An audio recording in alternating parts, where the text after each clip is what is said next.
हजरत सुलेमान अलैहिस्सलाम के जमाने में शयातीन आसमान की तरफ चढ़ते थे और फरिश्तों की बातें चोरी छुपे सुन लिया करते थे। ये बातें फरिश्तों के दरमियान लोगों के हालात के बारे में होती थी, जैसे किसी शख्स की मौत, रिज्क की तकसीम और दीगर गैबी उमूर। शयातीन ये बातें सुनकर नीचे उतरते और बनी इसराइल के जादूगरों को ये खबरें पहुंचाते थे। इस दौर में ये बात मशहूर हो गई कि शयातीन गैब जानते हैं और बनी इसराइल के काहिन इन खबरों को लोगों में फैलाते थे और जो कुछ कहा जाता वो बाइना पूरा हो जाता था। इस वजह से लोगों का इन बातों पर ईमान अल्लाह की नाजिल करदा किताब ज़बूर पर ईमान से भी ज्यादा हो गया। यहाँ तक कि लोगों ने ज़बूर को छोड़ दिया और शयातीन की बातों को इख्तियार कर लिया। लोगों ने शयातीन की बातों को जमा करके किताबों की सूरत दे दी और वही किताबें उस वक्त अल्लाह की किताब ज़बूर की जगह मोतबर समझी जाने लगी। ये खबरें हजरत सुलेमान अलैहिस्सलाम तक पहुंचे कि शयातीन आसमान पर जाकर फरिश्तों की बातें सुनते हैं और लोग ये समझने लगे हैं कि शयातीन गैब जानते हैं। हजरत सुलेमान इस पर सख्त गजबनाक हुए और शयातीन को इस अमल पर सख्त सजा दी। हजरत सुलेमान ने अपने लश्कर को हुक्म दिया कि वो शयातीन की लिखी हुई तमाम किताबें जमा करें। उन्होंने इन किताबों को एक संदूक में रखकर हजरत सुलेमान के तख्त के नीचे दफन कर दिया। फिर हजरत सुलेमान ने लोगों से फरमाया, जो कोई ये कहे कि शयातीन गैब जानते हैं, मैं उसकी गर्दन उड़ा दूंगा। और शयातीन को खबरदार किया कि अगर कोई भी इस संदूक के करीब गया तो वो जल कर राख हो जाएगा। इस वजह से शयातीन के दिलों में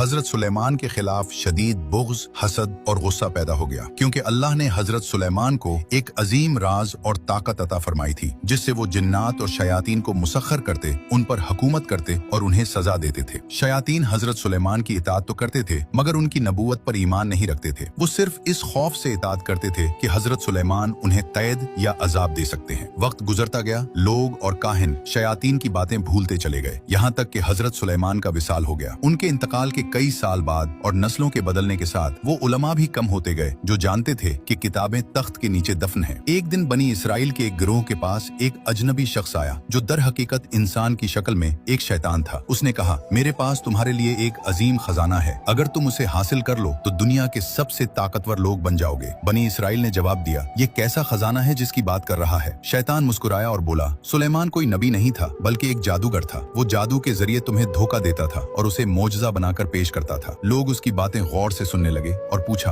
वो खजाना कहाँ है, हमें बताओ। शैतान ने कहा, हजरत सुलेमान के तख्त के नीचे खोदो, वहाँ एक संदूक मिलेगा। मुसलमान बनी इसराइल ये सुनकर गुस्से में आ गए और बोले, खामोश रहो, सुलेमान जादूगर नहीं थे, वो अल्लाह के नबी थे। काफिरों और मुसलमानों के दरमियान सख्त झगड़े हुए, मगर आखिरकार बनी इसराइल की एक बड़ी तादाद ने उस शैतान की बात मान ली। वो सब हजरत सुलेमान के तख्त के पास पहुंचे। शैतान खुद पीछे खड़ा रहा, क्योंकि वो जानता था कि अगर वो करीब गया तो जल जाएगा। उसने कहा, तुम खोदो, मैं यहीं खड़ा रहूंगा। जब उन्होंने खोदा तो वाकई एक संदूक मिला। संदूक खोला गया तो उसमें बहुत सी किताबें थी।